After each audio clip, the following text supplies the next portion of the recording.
ಗದಗ ಜಿಲ್ಲೆಯಲ್ಲಿ ಮಳೆ ಕೊರತೆಯಿಂದ ತತ್ತರಿಸುವ ರೈತರ ಸಂಕಷ್ಟಕ್ಕೆ ಸ್ಪಂದಿಸಲು ರಾಜ್ಯ ಸರ್ಕಾರ ಮುಂದಾಗಿದೆ. ಮುಂಡರ್ಗಿ ತಾಲೂಕಿನಲ್ಲಿ ಉಂಟಾಗಿರುವ ಬರ ಪರಿಸ್ಥಿತಿಯನ್ನ ಸಮರ್ಥವಾಗಿ ಎದುರಿಸಲು ಅಧಿಕಾರಿಗಳು ಈಗಿನಿಂದಲೇ ಅಗತ್ಯ ಮುನ್ನೆಚ್ಚರಿಕೆ ಕ್ರಮಗಳನ್ನು ಕೈಗೊಳ್ಳಬೇಕೆಂದು ಸಚಿವ ಬಸವರಾಜ ರಾಯರೆಡ್ಡಿ ತಾಕೀತನ್ನ ಮಾಡಿದ್ದಾರೆ.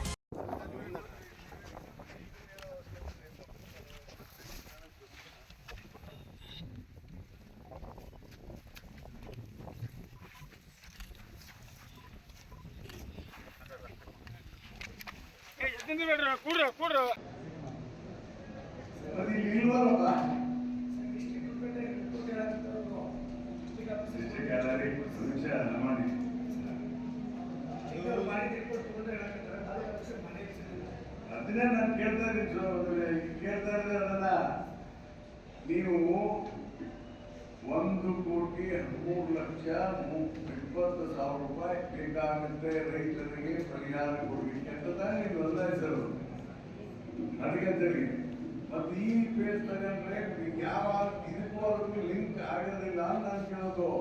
ಮುಂಡರ್ಗಿ ತಾಲೂಕು ಕಚೇರಿಯಲ್ಲಿ ನಡೆದ ಪ್ರಗತಿ ಪರಿಶೀಲನಾ ಸಭೆಯ ಅಧ್ಯಕ್ಷತೆಯನ್ನ ವಹಿಸಿ ಮಾತನಾಡಿದ ಸಚಿವರು, ಮೇವುಂಡಿ ಗ್ರಾಮದಲ್ಲಿ ರೈತರ ಜಮೀನುಗಳಿಗೆ ನೇರವಾಗಿ ಭೇಟಿಯನ್ನ ನೀಡಿ ಈರುಳ್ಳಿ, ಮೆಣಸಿನಕಾಯಿ ಹಾಗೂ ಮೆಕ್ಕೆಜೋಳ ಬೆಳೆಗಳ ನಷ್ಟವನ್ನ ಕಣ್ಣಾರೆ ಕಂಡಿರುವುದಾಗಿ ತಿಳಿಸಿದರು. ಪ್ರಸ್ತುತ ಅಂಕಿ ಅಂಶಗಳ ಪ್ರಕಾರ ಗದಗ ಜಿಲ್ಲೆಯನ್ನ NDRF ಮಾರ್ಗಸೂಚಿಗಳ ಅಡಿ ಬರಪೀಡಿತ ಜಿಲ್ಲೆಯನ್ನಾಗಿ ಘೋಷಿಸುವ ಸಾಧ್ಯತೆಗಳಿದ್ದು ಸಮಗ್ರ ವರದಿ ಪಡೆದು ಅಂತಿಮ ತೀರ್ಮಾನವನ್ನ ಕೈಗೊಳ್ಳಲಾಗುವುದು ಎಂದರು. ರೈತರಿಗೆ ಇದೆ, ಕೆಲವು ಸ್ವಚ್ಛತೆ ಕಾರ್ಯಕ್ರಮಗಳು ಮತ್ತು ಉದ್ಯೋಗ ಸೃಷ್ಟಿ ಯೋಜನೆ ಅಂದರೆ ಉದ್ಯೋಗ ಮಹಾತ್ಮ ಗಾಂಧಿ ಭರವಸೆ ಯೋಜನೆ ಅಂತಲ್ಲ, ಅದನ್ನು ಬದಲಾವಣೆ ಮಾಡಬೇಕು. ಕೆಲಸ ರಾಮ್ಜಿ ಅಲ್ಲಿ 60-40 ರೇಷ್ ಮಾಡಬೇಕು. ಅಂದರೆ 90% ಕೇಂದ್ರ ಸರ್ಕಾರ, 10% ರಾಜ್ಯ ಸರ್ಕಾರ, 90% ರಾಜ್ಯ ಸರ್ಕಾರ ಕೂಡ ಎಷ್ಟೆಷ್ಟು ಹಣ ಬೇಕು ಅನ್ನೋದನ್ನು ವರದಿಯನ್ನು ತೆಗೆದುಕೊಂಡು ಮುಂದಿನ ದಿನಮಾನಗಳಲ್ಲಿ ಇದರ ಬರಪೀಡಿತ ಪ್ರದೇಶದಿಂದ ಘೋಷಣೆ ಮಾಡಲಿಕ್ಕೆ ಏನೇನು ನಿಯಮಾವಳಿ ಕೇಂದ್ರ ಸರ್ಕಾರ ನಿಯಮಾವಳಿ ಇರ್ತದೆ, ಆ ನಿಯಮಾವಳಿ ಪ್ರಕಾರ ಇದನ್ನು ಡಿಕ್ಲೇರ್ ಮಾಡಿಸಿ ಎಲ್ಲ ರೀತಿಯ ಪರಿಹಾರ ಸರ್ಕಾರ ವರದಿಗಳಲ್ಲಿ ಬಳಸುವ ಪದಗಳ ಬಗ್ಗೆ ತೀವ್ರ ಅಸಮಾಧಾನವನ್ನ ವ್ಯಕ್ತಪಡಿಸಿದ ಸಚಿವರು, ಬಿತ್ತನೆ ಗುರಿ ಹಾಗೂ ಸಾಧನೆ ಎಂಬ ಪದಗಳನ್ನ ಬಳಸದೆ ವಾಡಿಕೆ ಬಿತ್ತನೆ ಹಾಗೂ ವಾಡಿಕೆಗೆ ಹೋಲಿಸಿದ ಬಿತ್ತನೆ ಎಂಬ ಸೂಕ್ತ ಪದಗಳನ್ನ ಬಳಸುವಂತೆ ಕೃಷಿ ಇಲಾಖೆಗೆ ನಿರ್ದೇಶನವನ್ನ ನೀಡಿದರು.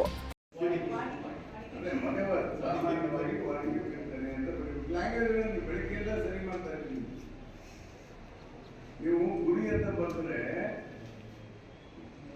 ಇದು ಸರ್ಕಾರ ಯಾವುದೇ ಒಂದು ಯೋಜನೆ ಇದು ಅಂತ ಹೇಳ್ತಾರೆ, ಅದನ್ನು ತಿದ್ದುಪಡಿ ಮಾಡಿ ನಾನೆಲ್ಲ ತಿದ್ದುಪಡಿ ಮಾಡಿ ಆಮೇಲೆ ಸಾಧನೆ ಅಂತ ಬಂದಿದೆ. ಸಾಧನೆ ಮಾಡ್ಲಿಕ್ಕೆ ನೀವ್ಯಾರು? ರೈತ ಬಿದ್ದಿದ್ರು ತಾನೆ ಅಲ್ಲಿ ರೈತರು ಬಿತ್ತಿರೋದು 23,820 ಬಿತ್ತನೆ ಮಾಡಿದ್ರೆ ಎಷ್ಟು ಸಾಧನೆ? ನೀವೇನು ಸಾಧನೆ ಮಾಡಿದ್ರಿ? ಗುರಿನೂ ತಪ್ಪು, ಸಾಧನೆಯೂ ತಪ್ಪು. ಇದು ಸಾಮಾನ್ಯವಾಗಿ ಇಷ್ಟು ಬೆಳೀತಾರೆ ವಾಡಿಕೆ. ಇದು ಹೀಗಾಗಿರೋದು ಲ್ಯಾಂಗ್ವೇಜ್ ಚೇಂಜ್ ಮಾಡಿರೋದು. ಸರಿ. ಶಾಸಕ ಡಾಕ್ಟರ್ ಚಂದ್ರು ಲಮಾಣಿ ಅವರು ಮಾತನಾಡಿ, ಸಂಕಷ್ಟದಲ್ಲಿರುವ ರೈತರಿಗೆ ಬೆಳೆ ಹಾನಿ ಹಾಗೂ ವಿಮಾ ಪರಿಹಾರ ತಲುಪಿಸುವಲ್ಲಿ ಅಧಿಕಾರಿಗಳು ಪ್ರಾಮಾಣಿಕವಾಗಿ ಕಾರ್ಯನಿರ್ವಹಿಸಬೇಕು ಎಂದರು. ಜಿಲ್ಲಾಧಿಕಾರಿ CN ಶ್ರೀಧರ್ ಅವರು ಮಾತನಾಡಿ, ಸಚಿವರ ನಿರ್ದೇಶನದಂತೆ ಬರ ನಿರ್ವಹಣೆಗೆ ಅಗತ್ಯವಿರುವ ಎಲ್ಲ ತ್ವರಿತ ಕ್ರಮಗಳನ್ನು ಕೈಗೊಳ್ಳಲಾಗುವುದು ಎಂದು ತಿಳಿಸಿದರು. ಇನ್ನು ಮುಂಡರ್ಗಿ ತಾಲೂಕಿನಲ್ಲಿ ಜೂನ್ನಿಂದ ಇಲ್ಲಿಯವರೆಗೆ 31% ಮಳೆ ಕೊರತೆ ದಾಖಲಾಗಿದ್ದು ಪ್ರಮುಖ ಬೆಳೆಗಳು ಹಾನಿಗೊಳಗಾಗಿವೆ. ಕುಡಿಯುವ ನೀರು ಮತ್ತು ಮೇವಿನ ಕೊರತೆಯನ್ನ ಉಂಟಾಗದಂತೆ ಅಧಿಕಾರಿಗಳು ಎಚ್ಚೆತ್ತುಕೊಂಡು ಕಾರ್ಯನಿರ್ವಹಿಸಬೇಕೆಂದು ಸಚಿವರು ಎಚ್ಚರಿಕೆಯನ್ನ ನೀಡಿದ್ದಾರೆ. Uduchappa Tigari, 9 live news, Gadag.